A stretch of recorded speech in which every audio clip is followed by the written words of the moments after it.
A day in my life, char.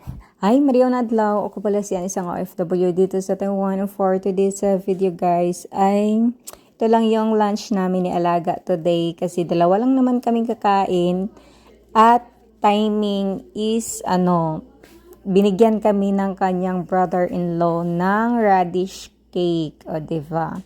Masarap to na pagkaluto nila guys, na hindi yung pareha sa mga market, basta masarap to siya kasi yung tawag dito QQ, iwan ko ano sa lingwahe natin. Basta masarap to siya, tingnan nyo dyan, parang fluffy, di ba? Tapos pala guys, marami namang klase ng pagkaluto nito. Ang iba nilalagyan nila ng karne. Ito is pang plain lang talaga to, pang vegetarian to. At lagyan lang namin yan ng sauce. Tapos fry ko lang siya na maging ganyan ang kulay. Madali lang naman to guys. Ito yung pinakamabilisang luto ko today. Kay tinamad man ako, di ba? Oh, madali lang. Dalawa lang namin kami kakain.